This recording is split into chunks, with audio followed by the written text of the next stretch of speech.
नमस्कार दोस्तों स्वागत है आपका वर्मा लर्निंग पॉइंट चैनल में। और इस चैनल पर आप जनरल साइंस और जनरल जीएस के अंतर्गत जनरल साइंस और जनरल विज्ञान के अंतर्गत जो महत्वपूर्ण क्वेश्चंस देख रहे हैं। चलिए शुरू करते हैं। क्वेश्चन नंबर 1, प्रकाश का वेग सर्वप्रथम किसने ज्ञात किया? प्रकाश का वेग जो है सर्वप्रथम ज्ञात किया था रोमर ने ज्ञात किया था। प्रकाश का वेग सर्वप्रथम जो ज्ञात किया था रोमर ने ज्ञात किया था। नेक्स्ट क्वेश्चन देखिए, प्रकाश का वेग किसमें अधिकतम होता है? प्रकाश का वेग जो अधिकतम होता है वो निर्वात में अधिकतम होता है। नेक्स्ट क्वेश्चन देखिए, माध्यम के तापमान में वृद्धि के साथ प्रकाश की गति माध्यम के तापमान में वृद्धि के साथ प्रकाश की गति जो है वैसी ही रहती है। प्रकाश की गति वैसी ही रहती है। यदि तापमान में वृद्धि कर दी जाए तो प्रकाश की गति वैसी ही रहती है, तापमान से कोई फर्क नहीं पड़ता है। नेक्स्ट क्वेश्चन देखिए, जल, कांच एवं हीरे में प्रकाश की चाल निम्न क्रम में होती है। जल, कांच और हीरे में प्रकाश की चाल जो होती है किस क्रम में होती है? जल में सबसे कम, जल में सबसे ज़्यादा, कांच में उससे कम और हीरे में सबसे कम होती है प्रकाश की चाल। नेक्स्ट क्वेश्चन देखिए, चंद्रमा से पृथ्वी तक आने में प्रकाश को लगभग कितना समय लगता है? चंद्रमा से पृथ्वी तक आने में प्रकाश को जो समय लगता है 1 सेकंड का समय लगता है। 1 सेकंड का समय लगता है। और दोस्तों आप जानते हो कि चंद्रमा का प्रकाश जो है अपना प्रकाश नहीं है, सूर्य का प्रकाश इस पर पड़ता है तब वो चमकता है। तो उसी प्रकाश को पृथ्वी तक आने में 1 सेकंड का समय लगता है, जिसलिए हमें वो सफ़ेद दिखाई देता है, चंद्रमा दिखाई देता है। नेक्स्ट क्वेश्चन देखिए, सूर्य का प्रकाश हमारे पास लगभग कितने समय में पहुंचता है? और सूर्य से जो प्रकाश सीधा पृथ्वी पर आता है वो कितने समय में पहुंचता है? वो 8 मिनट में पहुंचता है। 8 मिनट में पहुंचता है। नेक्स्ट क्वेश्चन देखिए, प्रकाश का वेग कितना है? प्रकाश का वेग जो है 3 × 10⁸ मीटर प्रति सेकंड है।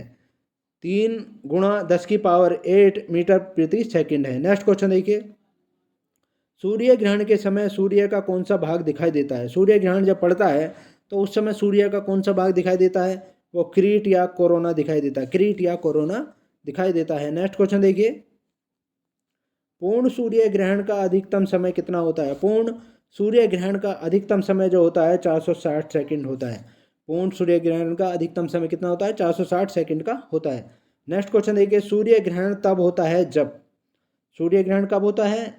जब होता है जब चंद्रमा बीच में आ जाता है, पृथ्वी और सूर्य के बीच में चंद्रमा आ जाता है तब सूर्य ग्रहण होता है।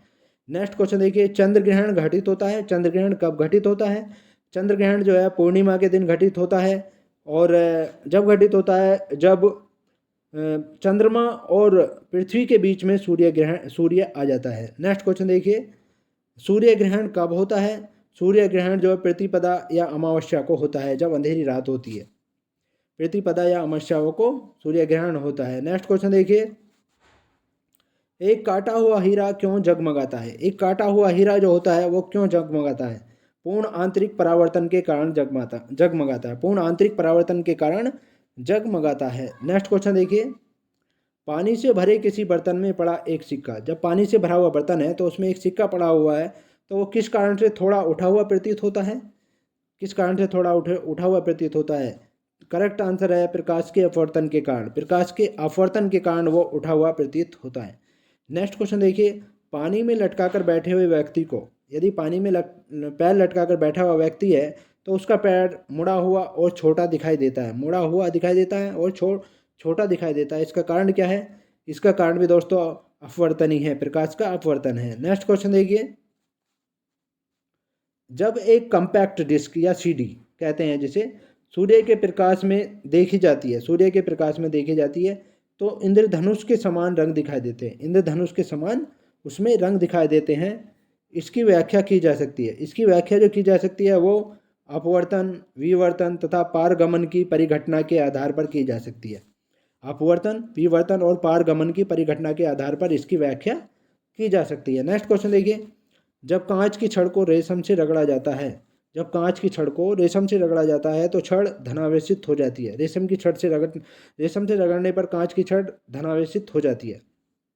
नेक्स्ट क्वेश्चन देखिए, किसी आवेशित चालक का संपूर्ण आवेश, कोई आवेशित चालक है तो उसका संपूर्ण आवेश जो है उसके बाहरी पृष्ठ पर रहता है, उसके बाहरी पृष्ठ पर रहता है। नेक्स्ट क्वेश्चन देखिए, दो विद्युत आवेशों के बीच लगने वाले बल से संबंधित है। दो विद्युत आवेश हैं तो उनके बीच जो बल लगता है वो संबंध होता है उस कूलाम के नियम के अनुसार संबंधित होता है बल।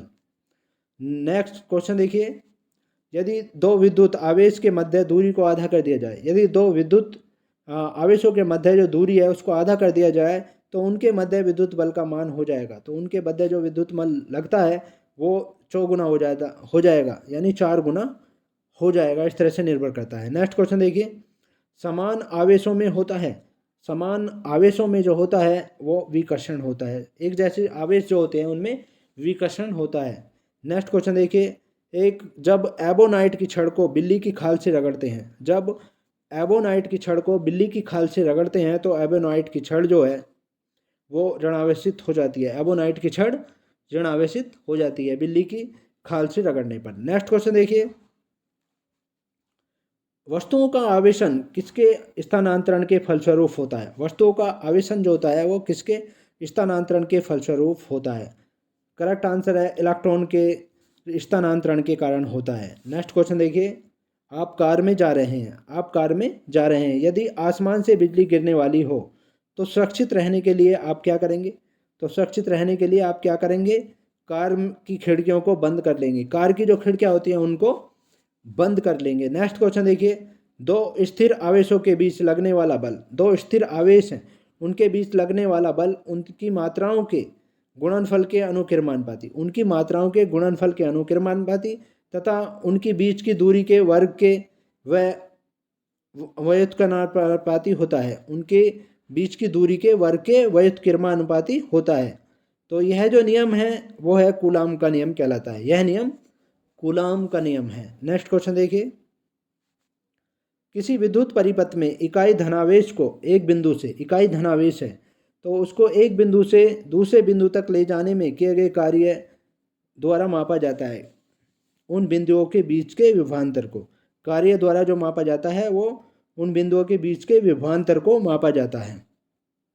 नेक्स्ट क्वेश्चन देखिए, धातुएं विद्युत की सुचालक होती हैं क्योंकि, धातुएं विद्युत की सुचालक क्यों होती हैं? उनमें मुक्त इलेक्ट्रॉन होते हैं, इसलिए होती हैं विद्युत की सुचालक, उनमें मुक्त इलेक्ट्रॉन होते हैं। नेक्स्ट क्वेश्चन देखिए, कौन सर्वोत्तम विद्युत चालक है?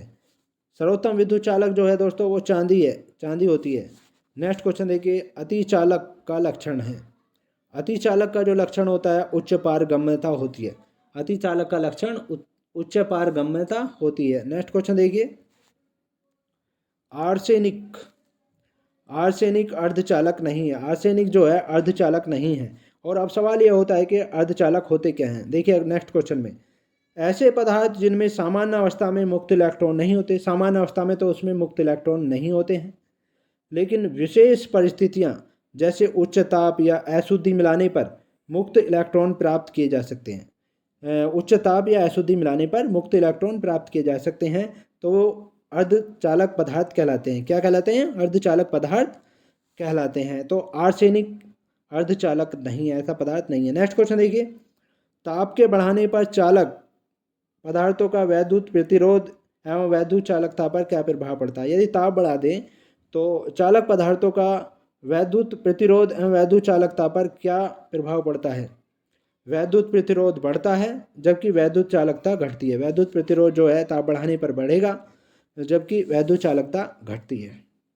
नेक्स्ट क्वेश्चन देखिए, ताप मुख्य रूप से विद्युत चालन के लिए प्रयोग किया जाता है क्योंकि, ताप मुख्य रूप से विद्युत चालन के लिए प्रयोग किया जाता है क्यों? क्योंकि इसकी जो है विद्युत प्रतिरोधकता निम्न होती है, इसकी विद्युत प्रतिरोधकता निम्न होती है, इसलिए ये विद्युत चालन के लिए यूज किया जाता है। कॉपर के तार का यूज ज़्यादा किया जाता है। तो ये थे महत्वपूर्ण क्वेश्चन। इसके नेक्स्ट पार्ट में आपसे फिर मुलाकात होगी, तब तक के लिए शुक्रिया। Thanks so much.